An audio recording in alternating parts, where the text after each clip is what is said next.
नमस्कार, मी प्राजक्ता तांडेल. न्यूज 18 लोकमत विशेष मध्ये आपलं सगळ्यांचं स्वागत. पत्राचाळ आर्थिक गैरव्यवहार प्रकरणी संजय राऊत यांना कोर्टानं 3 दिवसांची कोठडी सुनावलेली आहे. या प्रकरणात अटक करण्यात आलेले प्रवीण राऊत हे संजय राऊतांचे फ्रंटमॅन असल्याचा दावा ईडीकडून कोर्टात करण्यात आला होता. तर सर्व व्यवहार हे बँकेमार्फत करण्यात आल्याचा युक्तिवाद संजय राऊतांच्या वकिलांनी केला. पाहुयात याविषयीचा हा खास रिपोर्ट.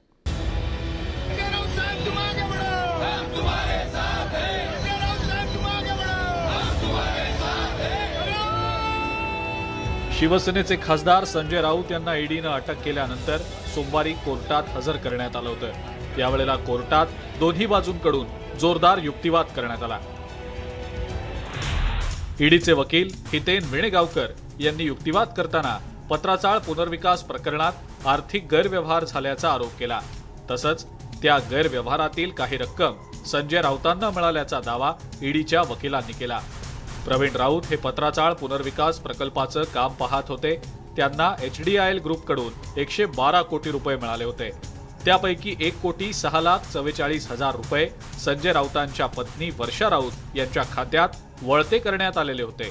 त्याच पैशातून राऊतांनी दादरमध्ये घर आणि अलिबागमध्ये जमीन खरेदी केल्याचा ईडीच्या वकिलांनी आरोप केला.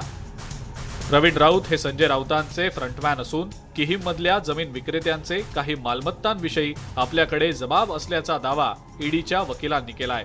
तसंच या प्रकरणातल्या पुराव्यांची छेडछाड करण्याचा प्रयत्न झाल्याचा आरोपही ईडीकडून करण्यात आलाय.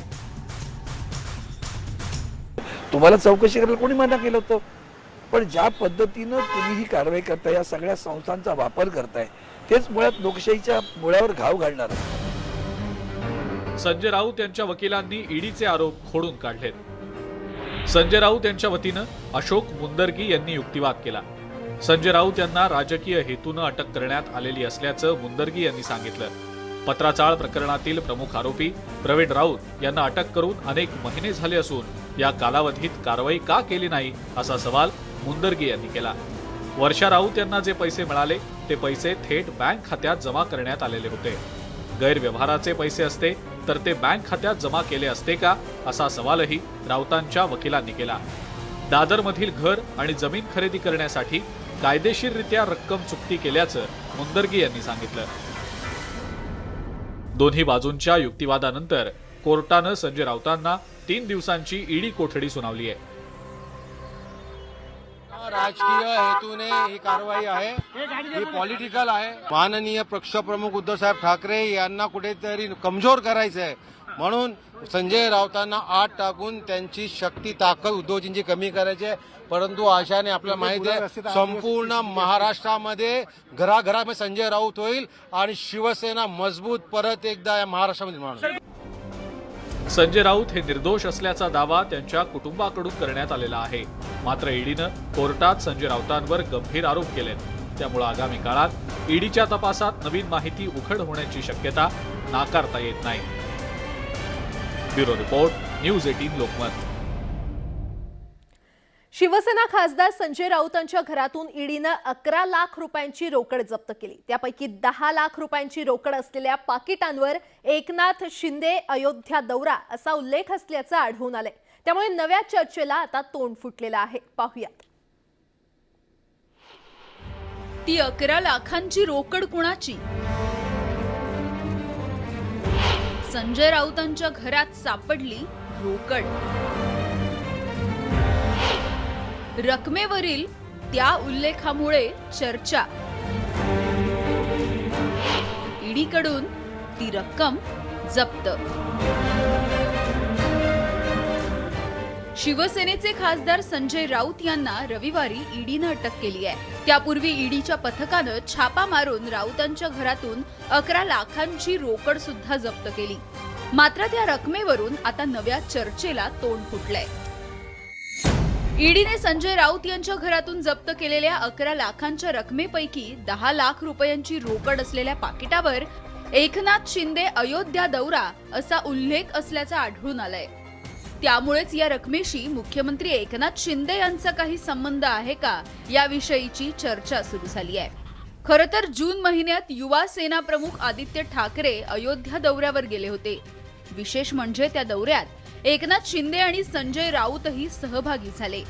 त्या पार्श्वभूमीवर राऊतांच्या घरात सापडलेल्या 10 लाखांच्या रकमेला महत्त्व प्राप्त झालंय। दरम्यान संजय राऊत यांचे बंधू आमदार सुनील राऊत यांनी या रकमेविषयी खुलासाही केलाय। ही जी कॅश सापडली त्याच्यावरती ज्यांनी ताबा घेतला त्यावेळी लिहिलं होतं त्या कॅशवरती अयोध्या आणि एकनाथ शिंदे, म्हणजे त्याच्यामध्ये ज्यावेळी अयोध्येला हे लोक गेले त्याही कॉन्ट्रीब्युशन होतं, हे जे पैसे आहे आणि ते पार्टीचे पक्षाचे पैसे ते पार्टीला जमा होणार होते। संजय राऊतांच्या घरात सापडलेल्या 10 लाखांच्या रकमेवर मुख्यमंत्री एकनाथ शिंदे यांच्या नावाचा उल्लेख आढळून आल्यामुळे राजकीय वर्तुळात चर्चेला आता उधाण आलंय। आम्ही अयोध्येला तर जात होतो ना, गेलोच होतो ना। अयोध्या आमचा एक श्रद्धेचा विषय आहे, भावनेचा विषय आहे। पैशांच्या बंडलावरती तुमचं नाव आहे एकनाथ शिंदे आणि माहित नाही त्याची अयोध्या कल्पना आता ते माहित नाही, त्याची माहिती घ्यायला। रविवारी ईडीच्या पथकानं संजय राऊतांच्या निवासस्थानी छापा घातला। तब्बल 9 तासांच्या चौकशीनंतर ईडीनं संजय राऊतांना अटक केली। त्यांच्या घरातून काही कागदपत्र ईडीनं सोबत सुद्धा नेली आहेत, मात्र ती कागदपत्र काहीच कामाची नसल्याचा दावा सुनील राऊतांनी केलाय। त्यामुळे राऊतांच्या घरात सापडलेल्या रकमेमुळे आता नवी चर्चा सुरू झाली आहे। Bureau report, news 18 Lokmat. Mahavikas Aghadi सरकारच्या काळात शिवसेना खासदार संजय राऊतांनी भक्कमपणे सरकारची बाजू सांभाळली होती, पण आता राऊतांच्या अटकेमुळे शिवसेनेला मोठा धक्का बसलाय। त्यामुळेच भाजप शिवसेनेच्या टार्गेटवर आली आहे। पाहूया।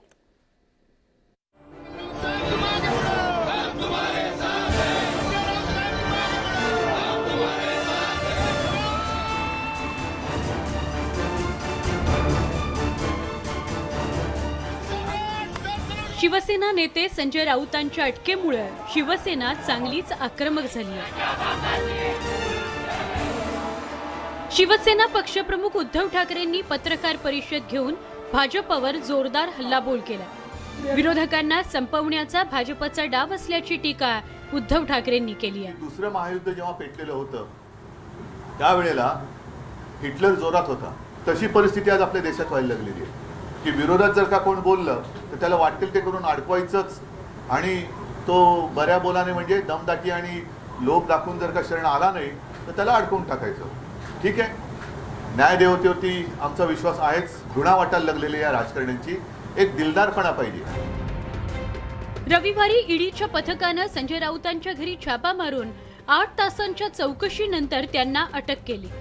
एकीकडे संजय राऊतांच्या अटकेमुळे शिवसेनेला मोठा धक्का बसलाय, तर दुसरीकडे भारतीय जनता पार्टी शिवसेनेच्या टार्गेटवर आली आहे। उद्धव ठाकरेंनी भाजप नेतृत्वावर शरसंधान साधलं आणि आजचं जे राजकारण चाललेलं ते अत्यंत निर्गुण आणि घृणास्पद आहे। संजय राऊत बद्दल मला नक्कीच अभिमान आहे आणि नुसतं बळ आज तुमच्याकडे आहे म्हणून तुम्ही जर का इतरांना संपवण्याच्या मागे लागणार असाल तर दिवस हे सर्वदा सारखे नसतात, दिवस हे फिरतात। मरण आलं तरी परवा नाही, पण मी शरण जाणार नाही। संजय राऊतांच्या अटकेनंतर राजकीय वातावरण तापलं असून उपमुख्यमंत्री देवेंद्र फडणवीसांनी या प्रकरणावर प्रतिक्रिया दिली आहे। मला असं वाटतं की कुठली एजन्सी कारवाई करताना त्यांच्याकडे जे काही पुरावे असतात त्याच्या आधारावर कारवाई करते। एजन्सीने कारवाई केली आहे, आता याच्यात कोर्टात जे काही आहे ते कोर्ट ठरवेल, त्यामुळे याच्यावर मला यापेक्षा जास्त बोलायचं नाही। संजय राऊत हे शिवसेना पक्षप्रमुख उद्धव ठाकरेंचे अत्यंत विश्वासू सहकारी म्हणून ओळखले जातात। 2.5 वर्षांपूर्वी राज्यात महाविकास आघाडी सरकार स्थापन करण्यात राऊतांनी महत्त्वाची भूमिका बजावली होती। तसंच ठाकरे सरकारच्या काळात विरोधकांचा राजकीय हल्ला परतवून लावण्याची जबाबदारी राऊतांनी पार पाडली होती। तेव्हापासूनच संजय राऊत विरोधकांच्या टार्गेटवर होते। आता राऊतांच्या अटकेमुळे राजकारण ढवळून निघालंय। Bureau report, news 18 Lokmat. Patrachawl प्रकरणात ईडी कोठडीमध्ये असलेल्या संजय राऊतांच्या अडचणी आणखी वाढण्याची शक्यता आहे, कारण बाळकडू चित्रपटाच्या निर्मात्या स्वप्ना पाटकर यांना धमकावल्याप्रकरणी राऊतांविरोधात आता दखलपात्र गुन्हा दाखल झालाय। त्यामुळे राऊत ईडीच्या कोठडीतून सुटल्यानंतर ते पुन्हा पाटकर प्रकरणात अडकणार का, अशी चर्चा आता सुरू झाली आहे।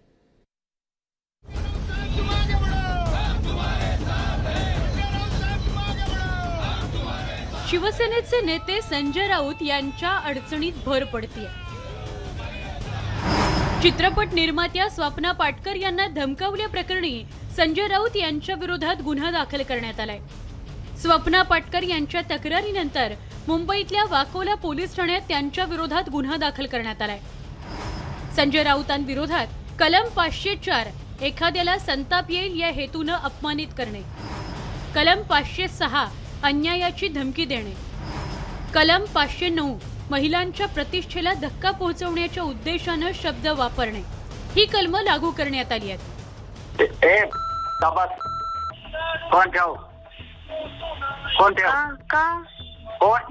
फोन ठेव नाही असं का करायचं नाही. अरे मला शिकवते का तू?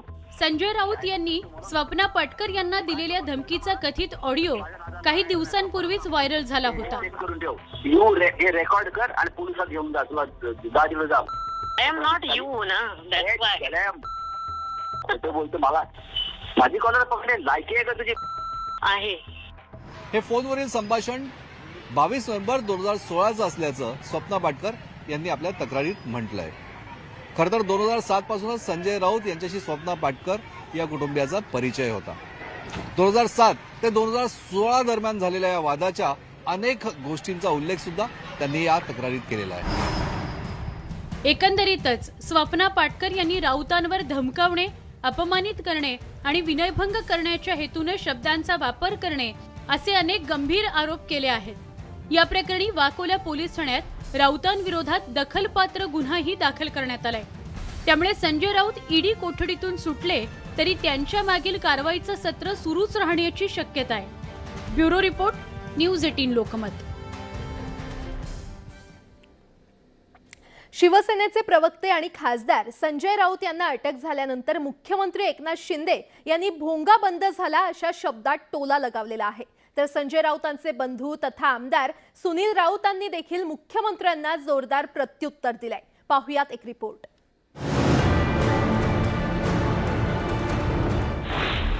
संजय राऊतांना ईडीकडून अटक.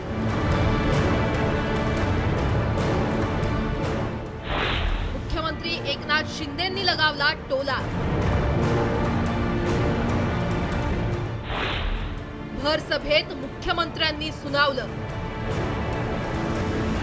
नाव न घेता राऊतांवर टोलेबाजी. औरंगाबादमध्ये जनसंपर्क कार्यालयाच्या उद्घाटनादरम्यान उपस्थितांना संबोधित करताना एकनाथ शिंदे यांनी भोंगा नीट करा रे असं सांगताना अप्रत्यक्षपणे संजय राऊतांवर टीका केली आहे. एकनाथ शिंदे औरंगाबादमध्ये जनसंपर्क कार्यालयाच्या उद्घाटनासाठी पोहोचले होते. यावेळी समर्थकांनी मोठ्या प्रमाणात गर्दी केली होती. यावेळी बोलताना एकनाथ शिंदे यांनी अशी सूचना करताना एक भोंगा तिकडे आत गेला असा टोला लगावला. यानंतर त्यांनी उपस्थितांना आवाज येतोय का अशी विचारणा देखील केली. उपस्थितांनी होकार देताच अरे आता येणारच ना, 8 वाजताचा भोंगा बंद झाला आहे असा अप्रत्यक्ष टोला देखील त्यांनी लगावला. आता येणारच नाही, 8 वाजताचा भोंगा बंद झालाय. तर संजय राऊतांचे बंधू आमदार सुनील राऊत यांनी देखील मुख्यमंत्र्यांना सडेतोड प्रत्युत्तर दिले. सध्या राज्यात केंद्र विरुद्ध उद्धव ठाकरेंची शिवसेना यांच्यात चाललेलं राजकारण आता पुढे कोणत्या वळणावर जाऊन ठेपतं हे तर येणारा काळच ठरवेल. अरे आपण येतो काय? अरे आता येणारच नाही, 8 वाजताचा भोंगा बंद झालाय. Bureau report, news 18 Lokmat. मुंबईतील पत्राचाळ पुनर्विकास गैरव्यवहार प्रकरणावरून राजकारण आता चांगलंच तापलेलं आहे. शिवसेना खासदार संजय राऊतांना ईडी कोठडीमध्ये जाण्याची वेळ आली आहे. एकीकडे पत्राचाळ पुनर्विकास प्रकरणावरून राजकारण पेटलं असताना दुसरीकडे पत्राचाळीतील बेघर झालेल्या रहिवाशांची मात्र कुणालाच सोयीर सुतक नाही. पाहुयात याविषयीचा हा स्पेशल रिपोर्ट.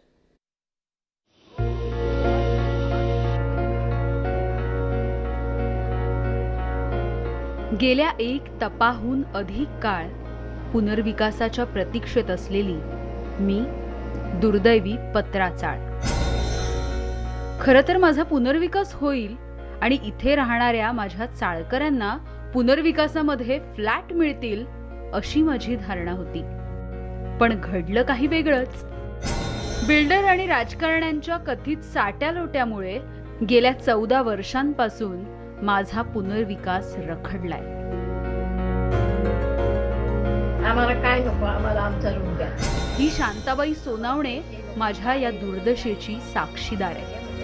वयाच्या 13व्या वर्षी शांताबाई लग्न करून या पत्राचाळीत नांदायला आली. तिची उभी हयात माझ्या डोळ्यांसमोर गेली आहे. वय माझं 13 वर्ष होतं. लग्न झाल्यावर त्याच वर्षी मी इथं आले. पण आज त्या माणसांनी घराचं बेघर करून त्यांना काय मिळलं आम्हाला घरातून काढून. या नरेश सोनावणेची कहाणी तर मन सुन्न करणारी आहे. त्यांचं 8 जणांचं कुटुंब. एकीकडे चाळीचा पुनर्विकास रखडला आणि दुसरीकडे विकासकाने घरभाडं देणं सुद्धा बंद केलं. त्यामुळे कुटुंबाचा उदरनिर्वाह कसा चालवायचा असा प्रश्न नरेशला पडला आणि त्यातून त्यानं टोकाचं पाऊल उचललं. त्यावेळी मलाही जबर धक्का बसला. मग घरालाच कंटाळून, तर एवढी फॅमिली मोठी आहे, पैसे आणणार कडून हे करणार कडून, त्याच्यापेक्षा संपलेलं बरं एकदा. की घर काय होणार नाही, आम्हालाही तसंच वाटतं. आमची पिढी अशीच रोडवरच राहणार असं वाटायला लागलं. माझ्या पुनर्विकासात हक्काचं घर मिळेल अशी प्रत्येकाला आशा होती. पण आता त्यांच्या आशा मावळल्यात. आता पोरं खाली खेळायला जातात तरी सुद्धा ते लोक म्हणतात रूम खाली करा, आवाज खूप असतो तुमचा.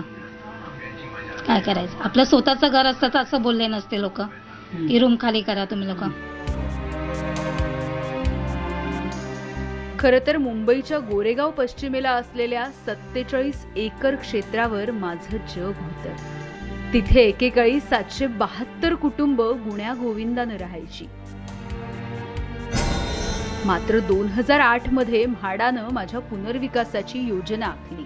या पुनर्विकास प्रकल्पासाठी म्हाडा आणि गुरु आशिष कन्स्ट्रक्शन कंपनी आणि इथले भाडेकरू रहिवासी यांच्यामध्ये करार झाला. मात्र गुरु आशिष कन्स्ट्रक्शन कंपनीचे माजी संचालक प्रवीण राऊत यांनी म्हाडाची दिशाभूल करून या जागेच्या FSIची 9 विकासकांना परस्पर विक्री केल्याचा ईडीचा आरोप आहे. आणि ही विक्री साधारण 901 कोटी रुपयांना झाल्याचं ईडी म्हणतेय. ह्या सगळ्या व्यवहारातच माझा घात झाला आणि त्याचे परिणाम माझ्या या रहिवाशांना आजही भोगावे लागतायत. पत्राचाळीवर बुलडोजर चालला तेव्हा सर्वात शेवटी ह्या पार्वतीबाईंना आपलं घर सोडलं आणि त्यांनी अख्खी एक रात्र रस्त्यावर काढली. नाही, माझी इच्छाच नव्हती जायची. अशी घरं आपल्याला कुठे भेटणार नाहीत. त्यामुळं मी लाचलाच हे केली आणि ते बॉर्डर आलं तर सगळं तोडलं तर माझं सगळं सामान तिच्यातच गेलं. मला ते दुःख वाटतं. मी सगळ्यांच्या लाचलाच हे केली.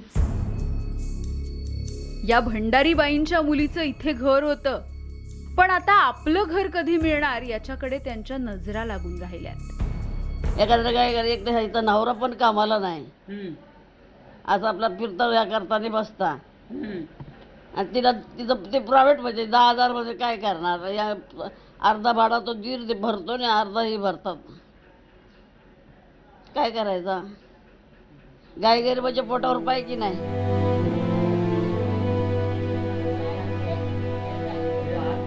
दामोदर कांबळेनं उभं आयुष्य इथे घालवलंय. जवळ असलेलं सोनं नाणं गहाण ठेवून त्यांनी या चाळीमध्ये घर घेतलं, पण चाळीचा पुनर्विकास त्यांच्यासाठी आता मृगजळ ठरलाय. 5 तोळं सोनं सोनार अजून आणलेली थाय असतो तो. 500 रुपयासाठी मी 5 तोळं सोनं तिथं मोडलेलं आहे आणि 50 रुपये म्हाडाला मी बांद्र्याला जाऊन भरून आले आणि 5 रुपयाच्या फॉर्ममध्ये ही रूम मला मिळालेली आहे. माझी 5 पोरं 5 बाजूला गेली. आज लाख रुपये आम्हाला भरावं लागतात भाडं. पैसे बी नाही. आज 8 वर्ष झालं, भाडं पण बंद, घर पण नाही. राहायचं कसं आणि जगायचं कसं. आम्ही ती विश्वासाने खाली केली आणि हे आज आम्ही लावलो. आम्हाला वनवासच लागला आमच्या मागं. खाली केल्यापासून वनवास. दामोदर कांबळे असो की शांताबाई सोनावणे,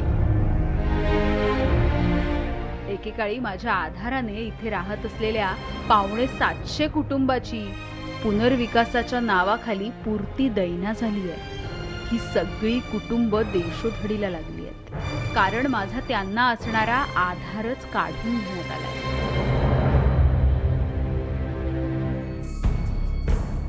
सध्या या सगळ्या प्रकाराची ईडीकडून चौकशी सुरू आहे.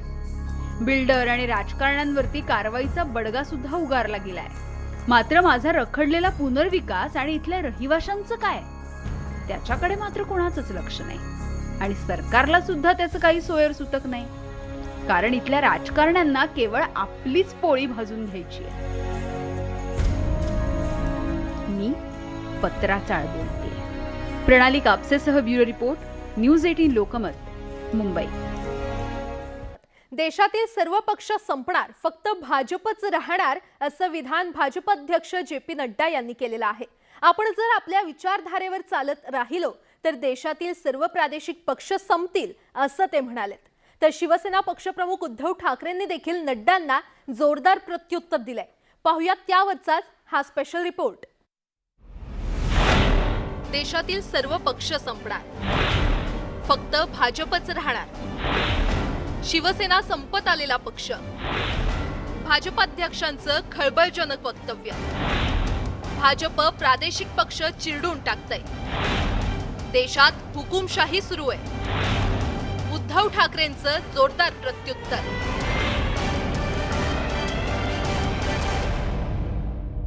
आज भारतीय जनता पार्टी के विरोध में लड़ने वाला कोई राष्ट्रीय पार्टी ही नहीं रहे. देशातील सर्व पक्ष संपणार, फक्त भाजपच राहणार. राऊतांना अटक झालेली असतानाच जे.पी. नड्डा यांनी मोठं विधान केलंय. नड्डा पुढे असंही म्हणालेत की शिवसेना हा संपत आलेला पक्ष आहे. भाजपाध्यक्ष जे.पी. नड्डा हे बिहारमध्ये भाजपच्या 14 जिल्हा कार्यालयाचं उद्घाटन करण्यासाठी पोहोचले होते. तसंच भाजपच्या विरोधात लढणारा एकही राष्ट्रीय पक्ष आजच्या घडीला देशात शिल्लक राहिलेला नाही. खरी लढाई ही कुटुंबवाद आणि घराणेशाही विरोधात आहे. तर विचारधारेवर चालणारा एकमेव पक्ष हा भाजप असल्यानं फक्त भाजपच राहणार असा दावा देखील यावेळी नड्डांनी केलाय. आज भारतीय जनता पार्टी के विरोध में लड़ने वाला कोई राष्ट्रीय पार्टी ही नहीं रह गई. कोई राष्ट्रीय स्तर की पार्टी नहीं रह गई, कोई विचार की पार्टी नहीं रह गई. शिवसेना जो अब समाप्ति की ओर हो गई, वो भी परिवार की पार्टी है. एनसीपी परिवार की पार्टी है. इसलिए भारतीय जनता पार्टी के लिए सबसे बड़ा चैलेंज है वंशवाद के खिलाफ. तर शिवसेना पक्षप्रमुख उद्धव ठाकरेंनी संजय राऊतांच्या परिवाराची भांडूपमध्ये भेट घेतल्यानंतर एक पत्रकार परिषद घेतली आणि त्या पत्रकार परिषदेतून राऊतांनी भाजपाध्यक्षांच्या वक्तव्यावर थेट हल्लाबोल चढवत भाजपची रणनीती ही सुरुवातीपासूनच प्रादेशिक पक्ष संपवण्याची आणि चिरडून टाकण्याची आहे. तसंच देशात हिटलरशाही सुरू असल्याचा घणाघात देखील उद्धव ठाकरेंनी आपल्या ठाकरे शैलीत लगावला. हे जे त्यांचं वक्तव्य आहे हे देशाला एकछत्री किंबहुना हुकुमशाहीकडे नेणारं वक्तव्य आहे. महाराष्ट्रात शिवसेना जी संपण्याच्या मार्गावर आहे ते त्यांनी प्रयत्न करूनच बघावा. तर उपमुख्यमंत्री देवेंद्र फडणवीसांनी जे.पी. नड्डांच्या वक्तव्याचं समर्थन केलंय. जे.पी. नड्डाजींनी असं कुठेही म्हटलेलं नाही. जे.पी. नड्डाजींनी हे सांगितलेलं आहे की उद्धव ठाकरेंच्या नेतृत्वात जी काही शिवसेना होती ती शिवसेना राहिलेली नाही. आता ही नवीन शिवसेना या ठिकाणी झालेली आहे जी शिंदेंच्या नेतृत्वातली आहे. त्यामुळे त्या शिवसेनेच्या संदर्भात ते बोललेले आहेत. कृपा करून लोकांच्या मनामध्ये संभ्रम तयार करू नका. जे.पी. नड्डा यांच्या या वक्तव्यानंतर सर्वात आधी शिवसेनेकडून प्रतिक्रिया आली आहे. येत्या काळात इतर प्रादेशिक पक्षही आपापली भूमिका स्पष्ट करत भाजपला प्रत्युत्तर देऊ शकतात. त्यामुळे देशात येत्या काळात पुन्हा एकदा भाजप विरुद्ध प्रादेशिक पक्ष अशी लढाई रंगताना दिसल्यास नवल वाटायला नको. Bureau report, news 18 Lokmat. आणि यासोबतच या विशेष कार्यक्रमामध्ये वेळ झाली इथेच थांबण्याची. मात्र ताज्या बातम्यांसाठी पाहत रहा न्यूज 18 लोकमत.